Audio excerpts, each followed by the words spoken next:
yang dinyatakan sebagai negara termiskin di dunia berdasarkan laporan analisis Bank Dunia, IMF, dan banyak lembaga resmi lainnya. Hampir setiap tahunnya dalam 62 tahun terakhir, negara ini memiliki populasi sekitar 12,5 juta dan orang-orangnya hidup dalam kemiskinan yang parah, sehingga tempat ini juga dikenal sebagai negara paling tidak bahagia di dunia. Dan pendapatan tahunan rata-rata warga yang bekerja adalah sekitar $180 AS. Meskipun tingkat pengangguran di negara ini tidak diketahui, 1 dari setiap 3 orang diperkirakan tidak memiliki pekerjaan. Bayangkan ini, apabila kalian beruntung dapat bekerja siang dan malam, gaji bulanan kalian hanya $15 dan kalian harus menghidupi keluarga berjumlah 8 orang. Selamat datang di negara termiskin dan paling tidak bahagia di dunia. Saat kami mendarat di Bandara Internasional Bujumbura, satu-satunya bandara di negara ini dengan landasan pacu beraspal, kami sangat terkejut ketika melihat tampilan informasinya. Mereka menggunakan versi demo dari sistem operasinya agar tidak mengeluarkan biaya. Di lokasi kecelakaan yang kami lihat dalam perjalanan ke hotel, sekelompok anak-anak berdiri mengelilingi seekor anjing yang tertabrak mobil. Republik Burundi, jantung dari Afrika, terletak di Great Rift Valley, di mana Afrika Timur bertemu dengan danau-danau besar Afrika. Luas negaranya hanya 27.834 km persegi. Meskipun hampir semua orang bekerja di bidang pertanian, geografi negara ini dengan banyak daerah pegunungan, sayangnya tidak cukup untuk memberi makan 12,5 juta orang. Bujumbura, sebagai kota terpadat, memiliki populasi 380.000 orang. Kami berada di distrik Buterere, di pusat kota. Hal mencolok yang pertama adalah ada banyak anak-anak di mana-mana. Anak-anak di lingkungan ini sibuk memancing. 65% penduduk negara ini berusia di bawah 25 tahun dan 45% berusia di bawah 15 tahun. Hanya 3% yang berusia 65 tahun ke atas. Mereka tidak punya banyak mainan untuk dimainkan. Ada anak-anak yang memutar ban dengan tongkat, bermain board game menggunakan tutup botol bir, membuat mobil-mobilan dari botol plastik, dan bermain sepak bola menggunakan bola kempes. Menurut data PBB yang diterbitkan 10 tahun lalu, harapan hidup rata-rata penduduknya adalah sekitar 49 tahun. Karena hanya 7,6% populasinya yang memiliki listrik, terdapat tempat pengisian daya telepon di banyak tempat. Meskipun tahun 2021 sudah lewat, sebagian besar masyarakat di negeri ini masih belum menggunakan smartphone. Bahkan rekaman informasi di pesawat menunjukkan gambar dari teknologi lama. Kami berada di sawah di Buterere. Ini adalah para petani yang mencoba memberi makan kota Bujumbura. This the place Bujumbura gets the rice from. Sekitar 86% dari negara ini terdiri dari daerah pedesaan seperti ini. Hampir 90% penduduknya bekerja sebagai petani. Kami sedang dalam perjalanan untuk melihat rumah dari petani biasa di negara termiskin di dunia, di mana hampir semua orang bekerja sebagai petani. Ayo, kami baik-baik saja. Ada tunawisma yang tidak punya pilihan lain selain basah kuyup saat hujan. Kami melihat seorang anak sedang mandi, memanfaatkan air hujan.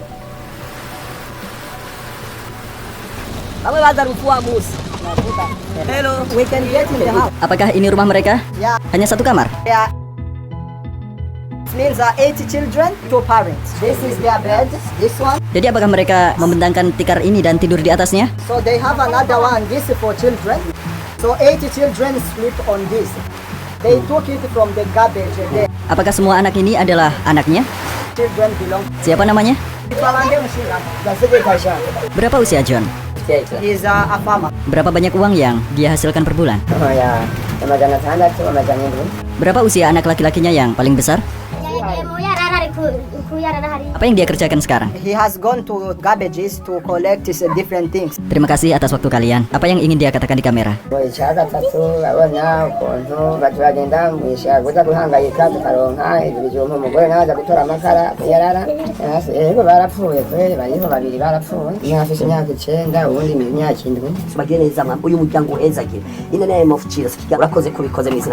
John yang sehari-hari menanam kacang berusaha menghidupi keluarganya dengan pendapatan $10 sebulan, dan ke-10 anggota keluarganya tidur di lantai di ruangan yang sama. Mereka bahkan tidak memiliki listrik di rumah mereka. Tetapi situasi John masih lebih baik jika dibandingkan kebanyakan orang lain yang akan kita lihat. Kita bisa menemukan orang di mana-mana di Burundi, yang merupakan negara terpadat kedua di Afrika. Terdapat 451 orang di setiap 1 km persegi, dan lebih dari 70% dari orang-orang ini hidup di bawah garis kemiskinan. 1 dari setiap 20 orang meninggal karena kekurangan gizi atau kelaparan. Saat ini, $1 AS setara dengan sekitar 2.000 franc Burundi. Namun hampir tidak mungkin untuk membeli dolar dengan harga ini. Orang-orang biasa menjual dolar di pasar gelap, dan $1 dikonversi menjadi sekitar 3.000 franc Burundi. Maka uang kertas mereka dengan nilai nominal yang paling besar, 10.000 franc, adalah sekitar $3,3 AS. Karena teknologi masa kini tidak banyak berkembang di Burundi, pekerjaan yang terdapat di negara lain tidak bisa ditemukan di sini. Kami sedang dalam perjalanan untuk melakukan wawancara dengan para profesional dari berbagai kelas masyarakat, termasuk polisi atau tukang kayu. Seseorang yang memiliki sepeda dianggap memiliki profesi di Burundi. Orang-orang ini mencoba bertahan hidup dengan membawa barang dari petani ke pasar. Seberapa jauh dia membawa barang ini? 1 ton, they might go and get back around 9 hours. They went at 4 a.m. Mereka bertelanjang kaki, apa mereka tidak merasa sakit? In fact, they are taking them from another province, countryside. They earn 3,000 per day, approximately 90 cents. Mereka masih lebih baik jika dibandingkan dengan orang lain.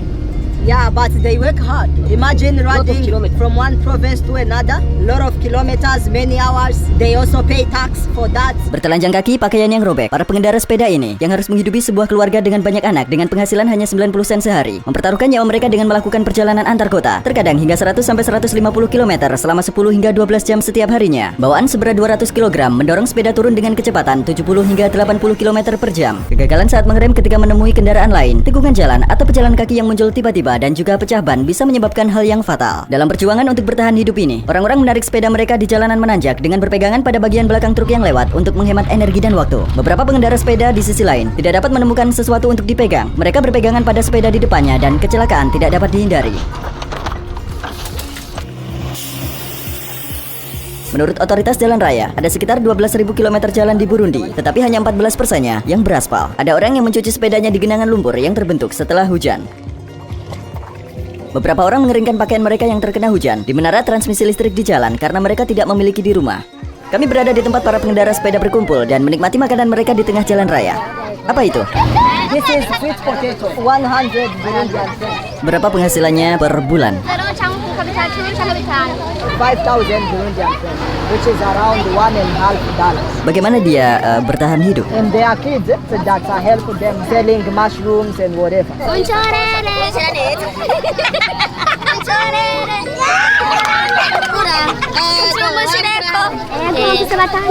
The husband abandoned her. Apakah ada anaknya yang meninggal?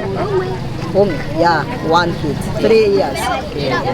One egg is 500. The benefit for one egg is 100. Berapa harganya untuk satu mangkuk? One plate is 500. They earn 2,000 per day, so they use 1,000 for food. They save 1,000 to pay the rent at the end of the month. Mereka biasanya mengkonsumsi kentang dan kacang-kacangan karena sumber energi mereka sangat terbatas. Mengemis sangat umum bagi orang-orang di sini, baik mereka memiliki pekerjaan atau tidak. Beberapa orang sejak usia dini langsung meminta-minta saat mereka melihat orang asing. Mobil kami terus mogok dan orang-orang terus meminta uang.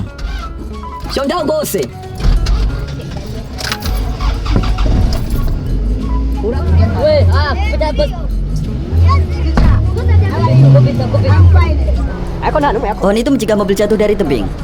Lihat. Mereka yang tidak memiliki sepeda membawa pisang atau barang lain di atas kepala mereka siang dan malam hanya untuk mendapatkan 50 sen sehari. Kadang-kadang mereka berjalan tanpa alas kaki dan mengangkutnya dari desa ke kota yang jaraknya berkilo-kilometer. Kehidupan seperti ini, dengan berjalan dari satu kota ke kota lainnya dengan berjalan kaki, membuat tubuh mereka menjadi lelah dan membahayakan kesehatan mereka. Di perhentian terakhir mereka, pasar kota Bujumbura, sebagian besar barang dijual langsung dari petani karena tidak ada cukup teknologi untuk memproses atau mengemas barang.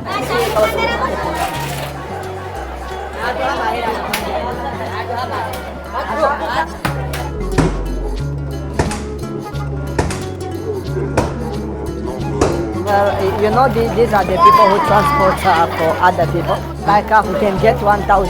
Oh ya? Di pasar ini, yang merupakan pusat pembelanjaan terbesar di negara ini, tidak banyak yang tersedia kecuali makanan. Mereka menyebut tempat ini Kotebu. Beberapa orang di sini tidak menyukai kamera. Mereka tidak terbiasa. Tempat ini penuh dengan orang-orang. Kami sedang dalam perjalanan menuju Gitega, ibu kota dan kota terbesar kedua di negara ini, dengan populasi 135.000 orang. Yeah, guys. If we can take a limited time, not more than 5 minutes. So that it may not cause troubles. Gejolak politik merajalela di setiap sudut negeri. Sopir kami mengenakan jaket hari ini dan menyimpan sebuah Alkitab di bagian depan mobilnya untuk melewati pos pemeriksaan polisi. Pos pemeriksaan polisi di sini ditandai oleh tali yang direntangkan. Menurut pemandu kami, orang-orang ini berasal dari cabang pemuda dari partai terkemuka dan mereka memblokir jalan untuk melakukan pemeriksaan identitas. Sopir kami menunjukkan dokumen di pos pemeriksaan kepada polisi, tetapi mereka mengatakan bahwa mobil kami akan diderek karena terdapat retakan di kaca depannya. Sopir kami dengan tenang bernegosiasi dengan polisi dan membayar suap sebesar 5.000 franc Burundi, yaitu sekitar $1,6. Akira,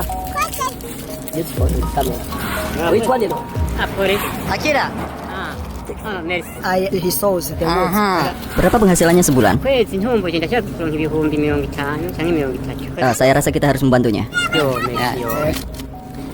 icyo ngomba kushyikiza I want to say something. urakoze kugira ngo ngaho nk'umutahe wo kurangurura. Thank you. This is the investment you give me. I will buy 2 woods so that my job continues. imana iguha umugisha. Wewe ukora iki? Jewe mwazi kanje n'umutahe Berapa penghasilannya sebulan? ukwezi $10.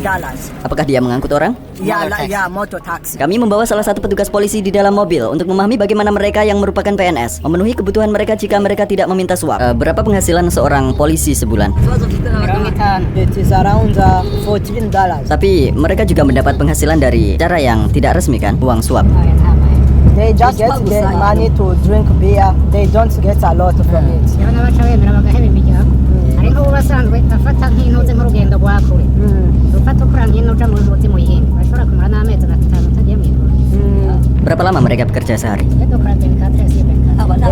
Sabar kami menepi saat Perdana Menteri dan konvoynya lewat. Dia mengatakan untuk menunjukkan rasa hormat mereka dilarang memindahkan kendaraan saat konvoy lewat. Bayangkan daftar kebutuhan yang dikonsumsi oleh keluarga yang terdiri dari 8 orang selama sebulan. Tetapi kepala keluarga hanya memiliki penghasilan rata-rata 50.000 franc per bulan. 1 liter susu harganya 5.500. 1 liter minyak bunga matahari harganya 9.000. 170 ml sampo harganya 8.000. 1 kilo gula harganya 8.500. 1,5 liter air harganya 1.500. Bahkan daftar ini yang belum termasuk sayuran atau daging jauh di atas daya beli sebuah keluarga. 1 potong coklat harganya 2.500. 1 bungkus biskuit harganya 2.000. 1 kaleng Red Bull harganya 6.500. 750 gram coklat hazelnut harganya 18.000. 1 liter minyak zaitun harganya 29.000. Seperti yang kalian lihat, mereka tidak menyimpan daging di lemari es di sini. This one, all of this, 2,000. Bagaimana dengan semangka? 4,000. Katakan kameranya. Rata-rata warga Burundi harus bekerja selama kurang lebih 230 tahun tanpa mengeluarkan uang untuk mendapatkan penghasilan sebesar gaji setahun rata-rata warga Amerika. Mereka mengandalkan kekuatan manusia di sini. Dia terus melemparkan batu bata ke atas. Batu bata yang akan digunakan untuk membangun rumah baru ini terbuat dari campuran lumpur tanpa melalui proses pembakaran dan dikeringkan di bawah sinar matahari. Hanya 100 meter di depan kami, seorang pria pingsan di tengah jalan, mungkin karena kelaparan. Sangat menyedihkan melihat seorang anak yang tidak memiliki lengan ini mencoba menggendong adiknya. Mau tak mau kita bertanya-tanya, pekerjaan macam apa yang akan dilakukan anak ini untuk bertahan hidup saat dia berusia 20 atau 30 tahun. Kami sekarang berada di sekolah. Sebagian besar dari anak-anak ini kemungkinan akan bekerja daripada melanjutkan pendidikan mereka. Hanya 32% siswa di negara ini yang menyelesaikan pendidikan menengah mereka. Kurang dari 1% dari populasinya melanjutkan pendidikan ke universitas. Satu-satunya universitas negeri di negara ini adalah University of Burundi. Apa impian para murid? They believe that attending the school to become great people in the future. Mau jadi apa mereka saat besar nanti? Kalian melihat anak-anak pulang dari sekolah. Berapa lama mereka berjalan? He walk for an hour. Anak-anak ayo kesini saja. Bagaimana dengan yang lain? 30 minutes. There are some who go for 2 hours. 2 jam hanya untuk pulang. Yes. Mereka yang tidak memiliki tas membawa buku-buku mereka dengan diselipkan ke dalam pakaian mereka. Kami melihat sekumpulan anak muda saat kami lewat. Seluruh tubuh mereka dipenuhi warna putih. Mereka sedang memproduksi tepung singkong yang akarnya banyak mengandung pati. So you see, this is the flowers for cassava. We have what we call ugali. Ugali is cassava bread. Mereka membuat roti dari ini. Yeah, out of this. They earn per month less than 20,000 Burundian francs. Is less than $10. Berapa jam mereka bekerja? Di mana mereka tinggal? Mubahe. Yes. They sleep here.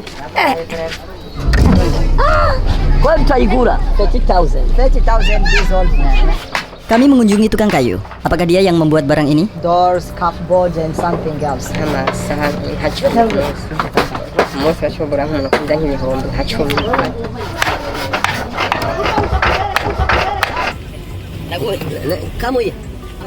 Kami berhenti di tengah kemacetan. Para penjajah terus datang satu persatu.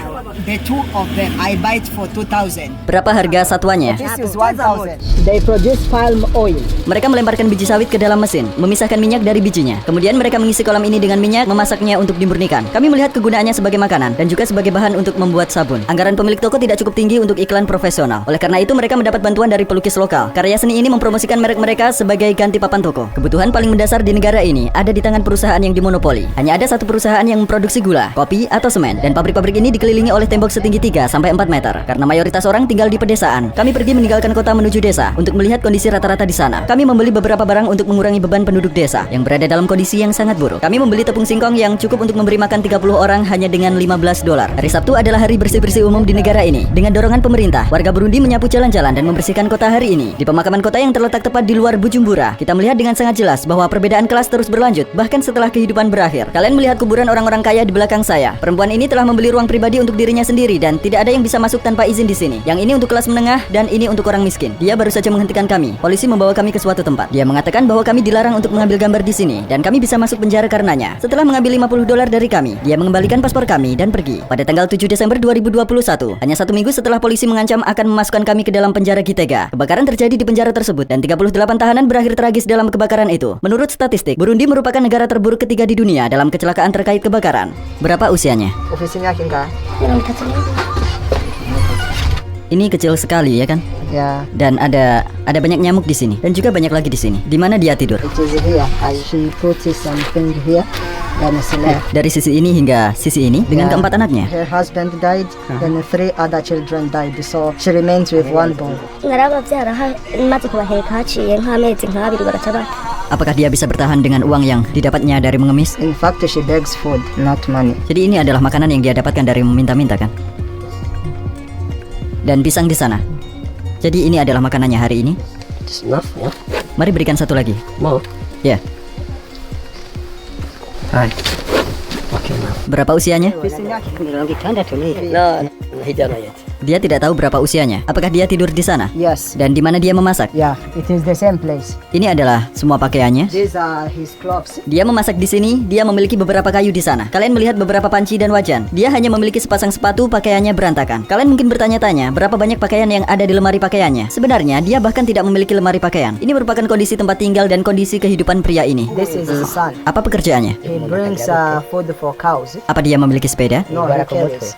Apa dia pergi meminta-minta? Tempat penampungan ini mungkin merupakan rumah bagi orang termiskin dari negara termiskin di dunia. Di negara lain, para petani mungkin menggunakan tempat seperti ini untuk hewan mereka. Tetapi orang-orang di sini sebenarnya mau tinggal di tempat penampungan seperti ini. Kalian sedang melihat rumah seorang perempuan yang mencoba bertahan hidup sebagai pengemis. Ruangannya hanya ini. Dia tidak terlindungi dari hujan. Kalian bisa melihat ada banyak lubang di dindingnya. Dindingnya terbuat dari karung, kantong plastik, dan semak belukar. Banyak orang di sini kehilangan nyawanya karena kelaparan. Yang masih bertahan hidup seperti ini di desa. Berapa banyak anak yang biasanya dimiliki orang-orang di sini?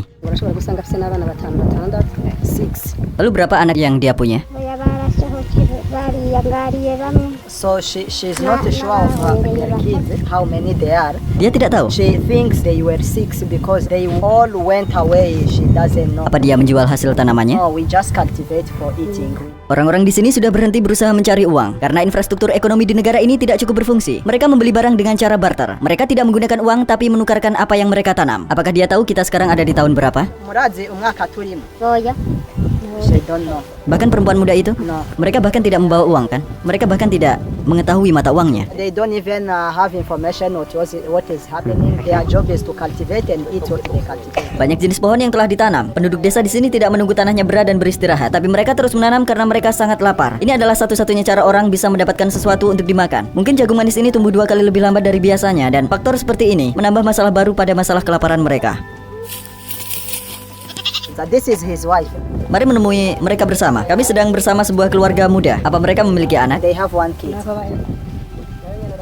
Di mana anaknya? On the back. Bisa kalian tunjukkan? Ah, cantik ya? Samuel berusia 16 tahun, tidak pernah bersekolah dan sudah menghidupi keluarga yang terdiri dari 3 orang. Mereka tidak memiliki toilet di sini. Mereka melakukannya di luar. Ini adalah dapurnya. Mereka menggunakan tempat ini untuk memasak. Air ini untuk memasak makan malam. Dia hanya memiliki 1 pakaian casual. Dia memakainya setiap hari. Dia bilang dia memiliki 1 pakaian bersih lagi, tapi dia hanya memakainya saat berdoa. Apa agamanya? Christian. Menurut data resmi, 20% dari populasi perempuan di negara itu dipaksa untuk menikah sebelum usia 18 tahun. Orang Burundi beranggapan bahwa memiliki anak adalah sebuah berkah. Mereka rata-rata memiliki 5,5 anak dari setiap perempuan. Tingkat pertumbuhan penduduk Burundi merupakan yang tercepat ketiga di dunia menurut laporan tahun 2021.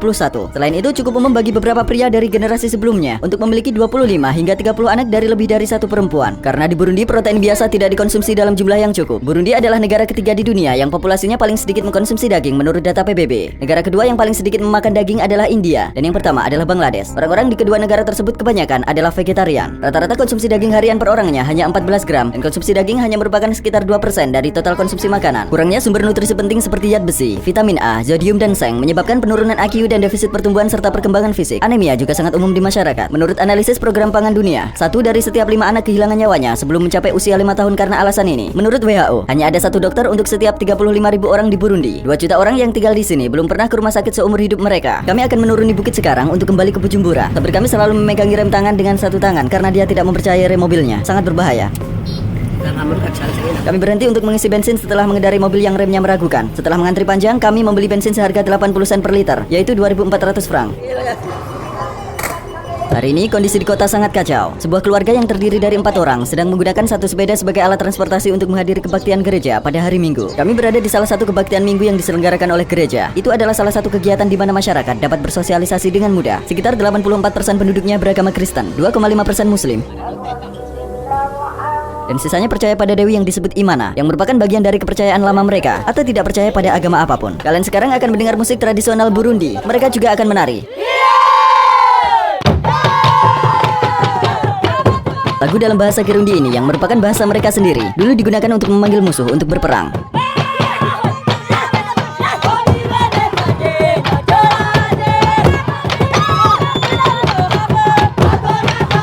Kerajaan Burundi menjadi bagian dari Afrika Timur Jerman pada tahun 1890 dan kemudian diserahkan kepada Belgia setelah kekalahan Jerman pada Perang Dunia I. Pemerintah Belgia yang telah membuat kehadirannya terasa di semua bidang telah memperkenalkan diskriminasi etnis sejak tahun 1933 dan menciptakan kelas yang berbeda dengan membagikan kartu identitas kepada orang-orang berdasarkan karakteristik fisik yang telah ditentukan. Dari segi struktur demografi, 85%, 14%, dan 1% sisanya terdiri dari garis keturunan yang berbeda. Who brought independence? He was killed here while he was in the meeting of independence. He was killed by Belgium. Apakah orang-orang di sini membenci Belgia? No, we don't hate them because first of all, they educated us. We use their educational system. Everything officials, we copy Belgium. And that's why we even speak French. They are our colonizer and we take them as our tutor.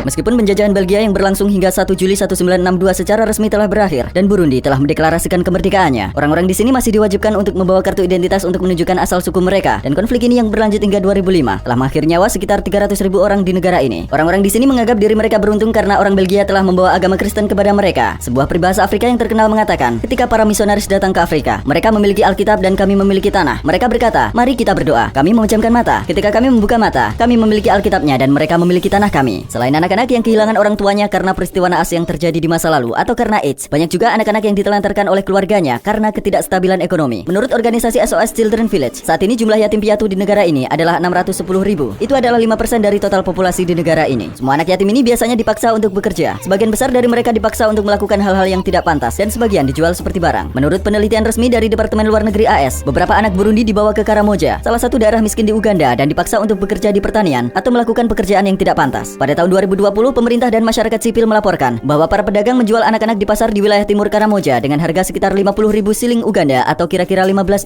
Sebulan yang lalu, pada tanggal 5 Januari 2022, tim dari Badan Nasional Pelarangan Perdagangan Orang dan Departemen Pelayanan Negara menyelamatkan seorang perempuan parubaya Burundi dan 3 anaknya dari dijual. Adokaye Vincent, juru bicara Badan Nasional, mengatakan perempuan dengan nama Siniremera Bizinama dan 3 anaknya Murwaniza Maisi, Akimana Betel, dan Umiza Collins dibebaskan dari rumah yang terbuat dari lumpur. Dokumen perjalanan mereka dan barang-barang lainnya disita. Para korban dari Burundi, Kenya, dan Sudan Selatan biasanya berhenti di Uganda sebelum melanjutkan perjalanan ke negara-negara lain, terutama kawasan Timur Tengah. Berdasarkan data tahun ini, hanya 13% penduduknya yang memiliki akses internet di Burundi, yang merupakan negara keempat dengan akses internet terendah di dunia. Terlepas dari hal negatifnya, semboyan negara ini adalah persatuan, kerja, dan pembangunan. Warna merah pada bendera melambangkan perjuangan kemerdekaan, hijau melambangkan harapan masa depan, dan putih melambangkan perdamaian. 3 bintang di tengah mewakili komunitas yang tinggal di negara tersebut. Meskipun baru-baru ini dilarang untuk mencegah pemberontakan, salah satu kegiatan masyarakat adalah berjogging yang diselenggarakan dengan izin. Olahraga yang paling populer adalah sepak bola. Impian terbesar sebagian anak muda di sini adalah dipindahkan ke klub sepak bola di luar negeri. Di sisi lain, ada cukup banyak pemain yang pergi ke Eropa untuk bertanding dengan menggunakan visa atlet dan tidak pernah kembali ke negara ini. Kejadian serupa terjadi pada tahun 2011 ketika semua pemain klub Senegal tidak menghadiri pertandingan di Paris, tempat mereka seharusnya bermain, tapi mereka kabur ke seluruh Prancis secara ilegal. Kami berada di tepi danau terdalam kedua di dunia. Orang-orang datang ke sini untuk berenang pada hari Minggu. Ada banyak sampah seperti yang kalian lihat tidak terlihat aman. Mereka juga mengatakan bahwa ada banyak buaya besar di sini. Penduduk kota-kota di tepi danau Tanganyika sedang menangkap ikan. Terletak hanya beberapa kilometer dari pusat kota. Pantai paling populer di negara ini, Pantai Saga, adalah pantai di tepi laut Tanganyika, dan beberapa dekade lalu, ini adalah rumah dari seekor buaya bernama Gustav yang diperkirakan telah memakan sekitar 300 orang dan memiliki berat 1 ton. Gustav yang sangat gemar berburu manusia, terkadang tidak memakan orang yang ditangkapnya dan meninggalkan saja tubuh mereka yang sudah tak bernyawa di permukaan air.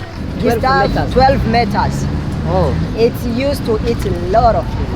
Mereka masuk ke dalam perahu yang seperti peti mati ini. Ini disebut bato dan perahu ini terlihat primitif. Airnya masuk, ada tambalan di atasnya. Satu orang menangkap sekitar 30 ikan. Berapa penghasilannya per bulan? They earn more than 100 a month. People who fish, they actually earn a lot of money. Mengapa tidak lebih banyak orang yang bergabung dengan mereka? Some people think that maybe they are not skilled enough. Apakah ada buaya di danau ini? Yeah, they are crocodiles. This is the size. Apa ada orang yang kehilangan nyawanya saat menangkap? So they lost their lives falling, and it is deep.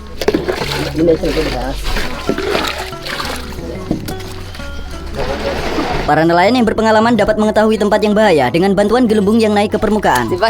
Buaya yang gemar memangsa manusia bersembunyi di dalam air. Mereka terkadang mengincar nelayan ketika mereka melihat perahu mereka. Orang-orang berusaha memenuhi kebutuhan mereka dengan cara yang sulit, dan kami di sini untuk melihat sekilas kehidupan mereka. Kami pergi lebih jauh ke tengah danau. Pria ini akan menangkap ikan. Seperti yang kalian lihat, bato kami kemasukan air. Perahu ini mungkin akan tenggelam jika seseorang tidak membuang airnya selama seminggu. Ini adalah proses yang rutin dan sulit.